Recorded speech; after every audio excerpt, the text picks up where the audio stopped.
Ba ba da ba! As promised, I am doing the review of Star number 1.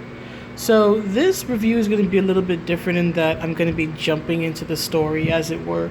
I reviewed the first part of the comic, which deals with the flashback from her last encounter with Captain Marvel and whatnot, as sort of the how did we get here part of the comic. That's in the video I did called the review of the preview of Star number 1, but this is the rest of the comic. So just to give a brief update, a brief explanation, Star was I'm not even gonna say nearly murdered. She was killed, honestly, by Captain Marvel. Captain Marvel pulled a Cassie Cage, tore her heart out, and yet somehow it's not explained in this issue either how in the world Star survived that or how she healed from that in only a few weeks.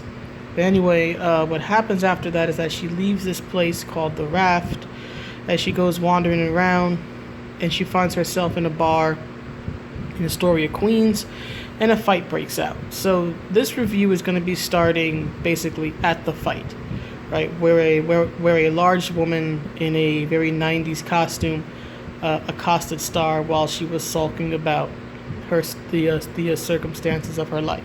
So that's where the story is starting. Just to give a brief overview. If you want my thoughts on that beginning part of the comic, again, excuse me, watch the review of the preview. I will leave link in the description. Okay, so we are now at the bar fight, right? We see the lady here with the red hair and the very masculinized bodybuilder body.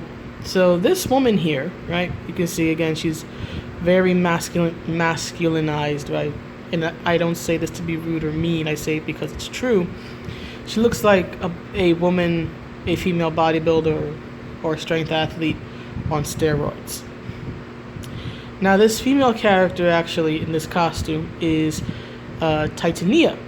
Titania, interestingly enough, is the wife of Absorbing Man. And if you saw my video on Jason Aaron, I actually did mention her briefly when I brought up the very forced and unnatural dialogue Jason Aaron had Absorbing Man say, talking about feminism and who the real Thor is and all that. Because, again, he is married to this lady. I really don't think Absorbing Man would say such a thing. More importantly, though, Titania doesn't normally look like this. Here's what Titania normally looks like. This is what she normally looks like. Right? I forget which comic this is from, but this is what she usually looks like. Not this. Marvel. I'm going to say it again. I'm going to keep saying it until the cows come home. Stop masculinizing your powerful female characters. A woman does not need to be a man or try to become a man in some fashion just because she is physically powerful, just because she's in the sports or powerlifting or bodybuilding or whatever it is. You can still be a woman, you can still be feminine without trying to be a guy. A woman is not trying to be a man just because she has muscles and she's big and strong. Marvel, do you want to know what female readers like? I'm a female reader. This is what I want to see. This. Not this. This. But anyway, rant over.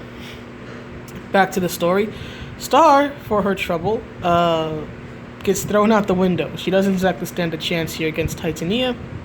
Not many people who are not She-Hulk would, so it's not exactly her fault. Right, so she goes crashing through the window. I actually do like the colors here, although I wish that this were a little brighter. Right, it says smash here, but it's just kind of dull, right? And then just as she gets back up, she gets thwacked in the back of the head by an unknown assailant. So then we come to this image, which is her waking up, realizing that she's chained to a rock. And then, of course, her assailant is talking to her. But let's look at her expression for a moment. Number 1, oh Carmen Canero, artist for this book. I found your visual inspiration. But more importantly, here's what irks me about this expression. Keep in mind what's happened to Star thus far. Even if you cut out the Captain Marvel part, right? so far, Star has been assaulted twice, right?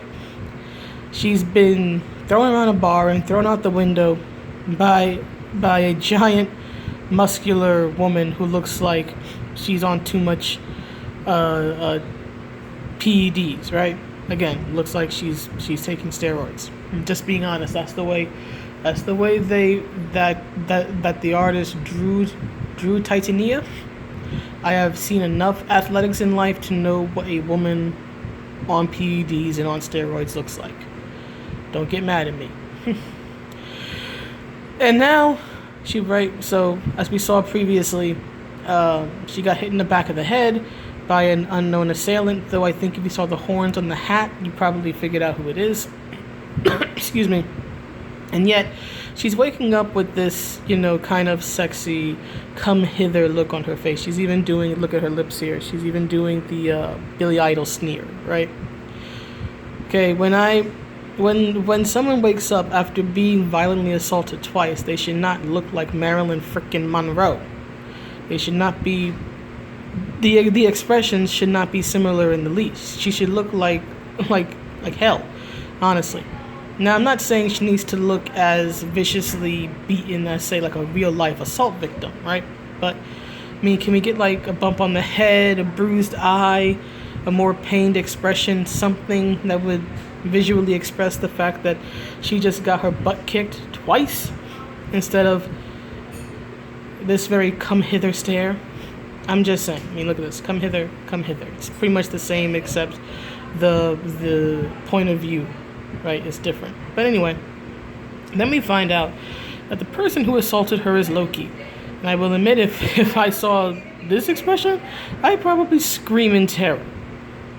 Right, but he says that she needs to remain calm, and that she might unstitch reality and whatnot. So then we come to this dialogue here, right? Loki basically tells her that the Reality Stone, which throughout this comic possesses her. Usually, if the dialogue goes red and her eyes glow red, that's the Reality Stone sort of taking over her consciousness. But he says here that referring to the Reality Stone, that this is a weapon that literally ends worlds. You can't just walk around in someone's chest, especially someone of questionable morals. I find that funny coming from him. But anyway, he says that he doesn't know why she has it, but she has it and he doesn't envy her. So the next thing is that, again, the Reality Stone takes over and she blows him up, basically. And then there's this, right? It says here, it's official, I need help. And you can see Loki's smoldering body, the skeleton in the background. Now, here's my issue with this image here. The body, right? The way she's drawn, walking away like it's that, what was it called? Cool guys walk away from explosions! That type of thing, right? And then you have, again, his smoldering body, Loki's smoldering body in the background, and then her going, okay, it's official, I need help. Now, to be clear, she didn't actually really hurt Loki all that much. In fact, in the comic proper, a few panels down, he just basically, remakes his body like he's raiding the Mortal Kombat game. It kind of sulks to himself about how it's going to be difficult to get the Reality Stone from her. So he's okay. It's not even the fact that she attacked him. Again, as we saw, the Reality Stone took over. My issue is the box here, right? So you could say it's her thoughts. Again, okay, it's official, I need help. I don't know, for me personally, the image of her walking away and then her mentally acknowledging that she needs help just don't mesh in my mind. It's like, let's just think about everything she's been through recently. Captain Marvel attempted to kill her. She's been beat up at a bar by a giant woman. She got hit in the head by Loki. Right, she's finding out that this thing in her chest is more or less a ticking time bomb that is possessing her in moments whenever she is scared, right? And it activates, and it again bl- turns Loki into a pile, into a smoking skeleton in the back, and yet she can walk away from all this. And even if you factor in the stuff that happened to her in the Captain Marvel comic, right, being kidnapped by Nuclear Man and making a deal with Dr. Minerva and all this other stuff, this is all very traumatic stuff. If you think about it from a storytelling perspective, this is all very traumatic stuff happening in a very quick succession, right? Bam, bam, bam, bam, bam. Kidnapping, rescue, making a deal with Dr. Minerva, being experimented on. Again, fighting Captain Marvel, being killed, somehow living, getting into a fight, getting thrown out the window, getting hit in the back of the head. Right, this is all very, very blunt, intense mental and physical trauma. Yet, when she probably makes her first honest kill, at least that I know of, because I know she tried to kill people in Manhattan, but I don't think she ever actually was able to do it in the Captain Marvel comic. But here, at least in my opinion, it's like her first confirmed kill, right? Even if it doesn't stick, it's still she. This is murder. If Loki wasn't a god, this is murder. Yet she's just walking away. If you want me to feel, at least in my opinion, because I think the idea of this is that I think Kelly Thompson's trying to build her up as a sympathetic villain. But the whole thing about a sympathetic villain is that you have to make me feel sympathy for them, which means you have to show some vulnerability, some humanity. Okay, somebody who can literally just walk away after doing something like this, especially given all the trauma that she's recently been through. It for me, it does not compute. It does not compute at all. I think you're a psycho. And I want to be clear, a character can be strong, a character can be terrifying, and still be a sympathetic character. Take, for example, Magneto of the X-Men, right? Powerful, regal, very, very much a war general type, yet we've seen him cry over his losses, cry over, flawed friendships and whatnot that can't be saved, and we know his past, being a victim of the Nazis and all this other stuff, right? The writers, when they write Magneto well, right, know that they have to show some humanity, some vulnerability with him, so that we can feel bad for him. Whereas, so that when he does something villainous, we may not agree with it, but we can also understand it. Or another good example, and actually a female that comes to my mind actually, is Fortune from Metal Gear Solid 2. Yes, not a comic, but storytelling is storytelling, and my principal concern is storytelling. But for those who may not know that character is one of the main villains of Metal Gear Solid 2, and her whole story is a tragedy. And actually, similar to Star, she was a normal person living a normal life, and then like in 6 months, so in very short order, everything in her life was taken from her. Her husband dies, her father dies, she loses her unborn child due to the stress. All of these terrible things happen, so that it explains how this normal woman became basically a super soldier. But come back. But at the same time, again, it makes us feel for her because it shows her vulnerability. And even in Fortune's characterization, right, especially in the voice work for the game, right, whenever you hear her talk, it's this very sorrowful, sad thing. And she talks about how Fortune is an ironic nickname because she can't be killed, but all she wants is to die, right? It's the characterization that makes you feel sympathetic toward them, not their powers.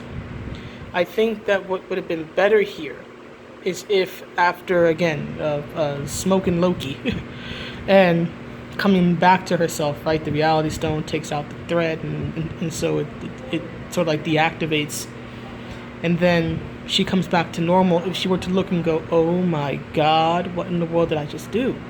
And then like break down in tears. That's what I would have liked to see. Some actual characterization showing that she actually, can be horrified by what she's capable of.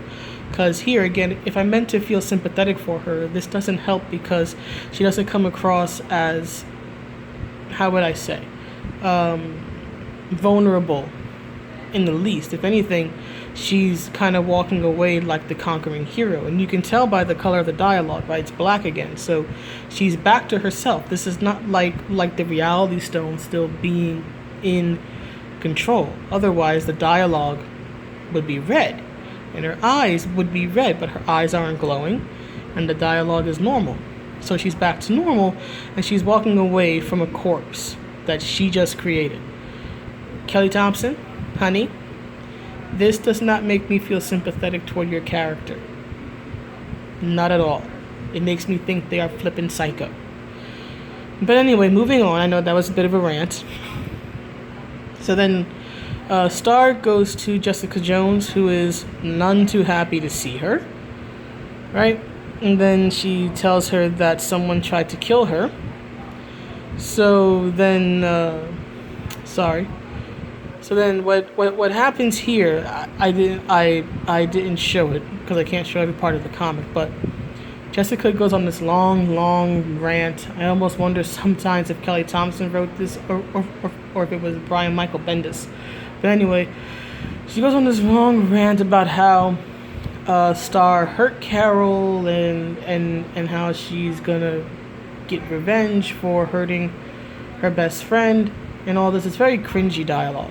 And at one point, toward the end, Star, rightfully points out that Carol Danvers' best female friend is Jessica Drew, the Spider-Woman, right? Not Jessica Jones, who is this nice lady right here. And Jessica, literally, this is in the comic itself. Literally, Jessica says, "Oh, we have joint custody of her." Thank you. If I could use my other hand right now, I would to clap. Thank you so much, Kelly Thompson, for infantilizing Captain Marvel. Tell me, is she the baby or is she the pet that Jessica Jones and Jessica Drew fight over? Thank you. We share custody. Well, wonderful. So tell me, who got the house? Who got the house in the divorce, right? Does one of you keep Carol during the week and the other one get her on the weekends? Tell me how this works, please. But anyway, so Jessica Jones, because she's a perfectly rational person, tries to assault Star. Keep in mind, Jessica Jones, the detective, right? Is trying to assault a potential client. I'm not saying she doesn't have reason to be upset with Star. She certainly does. Star hurt Carol, and Carol's a friend of hers. And maybe I'm just reading this wrong. I will float that possibility because I'm not very familiar with Jessica Jones as a character.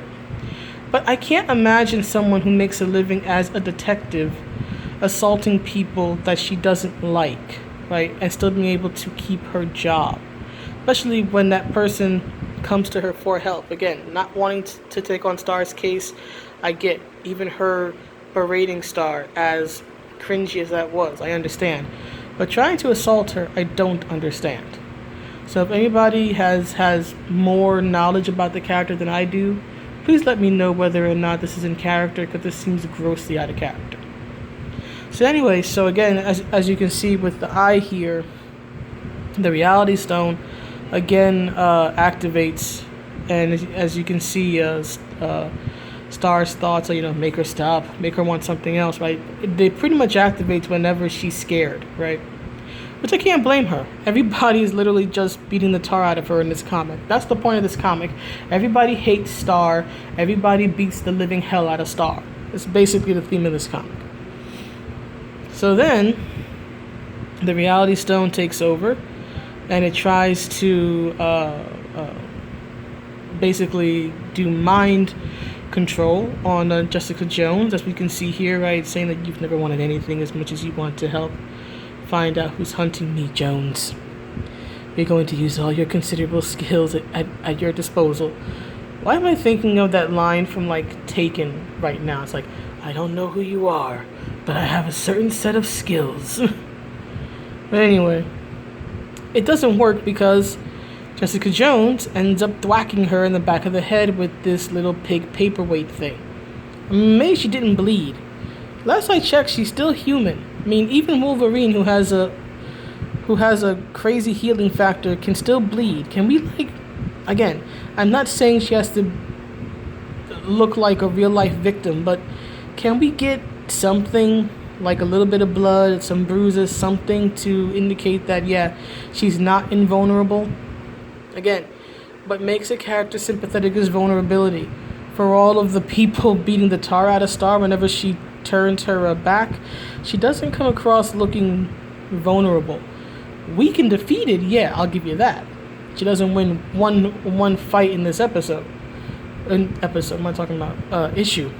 But she never comes across as looking like she gets seriously hurt. And I don't know. For someone who seems to be perfectly normal, unless the Reality Stone is taking effect, I don't know, it just irks me. It's just those small details that I think would really just help tell the story better. So anyway, Jessica, Jesus, my hand. Jessica then tells her that mind control doesn't work on her. Of course, if you're familiar with her story, that's because of her interactions with the Purple Man and all that. So she says that mind control is a big issue for her. And now again, Jessica Jones saying that I do want to find out who's hunting you. It's the most important thing in the world to me. But there's still room for lots of things that are almost as important. Things like beating you within an inch of your life with this cast iron paperweight. Just as, for example. Again, this just doesn't seem normal. It doesn't make sense to me. This dialogue and even her actions just come across as so forced and so out of character. And I will admit, I could be wrong. I could be wrong because I'm not terribly familiar with Jessica Jones. But again, just taking into account just a little bit that I do know in just the situation at hand, assaulting a client you claim to want to help, despite not liking them, I don't think it's really going to help you here. I know I certainly wouldn't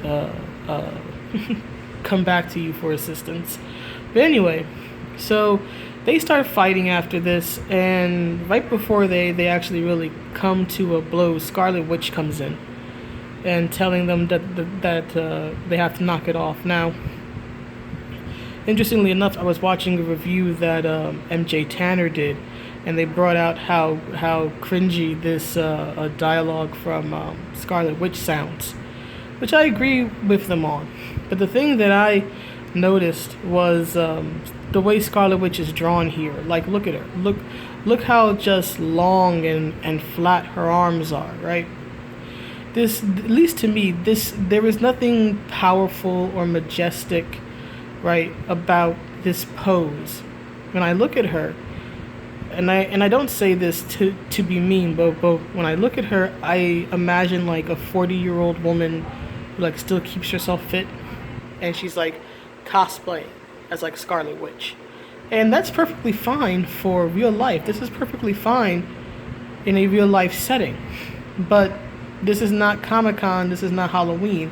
She's supposed to be a hero, right? She's supposed to be the Scarlet Witch, powerful and majestic. This is the woman who can warp reality. This is the woman who caused House of M and depowered nearly all the mutants because she went crazy. Respect her name. Respect her image. And you know what the crazy thing is? On the very next page is this image, because it's hyping the next issue. You see how powerful Scarlet Witch looks here, right? And it's a very similar pose to the last one.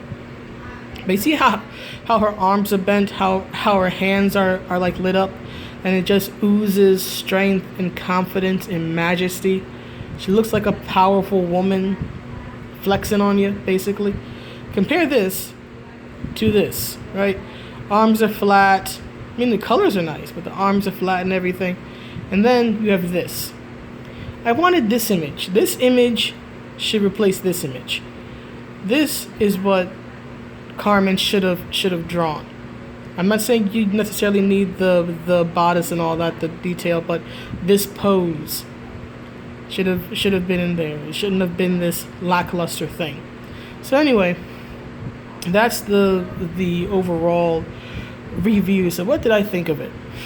This comic, although it has a lot of flaws and a lot of issues, is actually not as bad as I thought it was going to be. It's bad. It's bad. But in my opinion, first of all, it's better than Captain Marvel #1 or any Captain Marvel comic that I read when I was still reviewing that series. And I've watched reviews of that series since. And I will say that Kelly Thompson, I think, as a writer, does better here than she does in Captain Marvel, though I would say that she still has many of the same problems here that she had there. The snarky dialogue, where snarky dialogue doesn't make sense. Again, characters being grossly out of character and very forced, as I pointed out with the sections with Jessica Jones. So a lot of the same problems persist, but it seems like in this one she toned them down a tiny bit, right? And then with the art, I like the art. The colors are very good. Like, my favorite image is this. This is when Loki's trying to take the reality stone out of her. You can see the horror on her face, the colors, the way it's drawn. This is probably the best panel artistically, in my opinion, in the comic. I wish this had been done on like every page, because the expression makes sense. It's very dramatic. The colors really pop and shine. This is really good storytelling visually without one word. There's not one dialogue box here. Her expression says it all. I wish they had all been like this, where the expression makes sense for the situation, as I pointed out with the Loki scene, or scenes, which is honestly the best part. I think the best part of the storytelling, which I'm going to go to this one, I think the best part of the storytelling wise was probably her interaction with Loki, because it made sense, like the snarky banter. As you'll see here, Loki says, listen, you think I'm being evil or opportunistic, I'm trying to help. And then she says, oh, so you are Loki, god of lies. And he's like, I'm actually the king of the frost giants, if you don't mind. And then she's like, I don't care. And then he just continues on. This makes sense because Loki is that snarky guy. It makes sense that he would speak like this. The problem is that everybody's dialogue, regardless of it's Titania or Jessica Jones or whoever, reads like this. But when it's with a character like Loki, where it actually does work, it's perfectly fine. The problem is that she applies this to every damned character, interaction, regardless of who they are. That's the frustrating thing. When it works, but when it doesn't, it doesn't. And then again, I thought that the part with Loki was the best, because he does well as Mr. Exposition, explaining basically how the reality stone works and what's been going on. There's even a little blurb down here from Sarah Brunstad saying Loki would know he recently learned a thing or two about the stones in the Infinity Wars comic. So that was a nice little reference.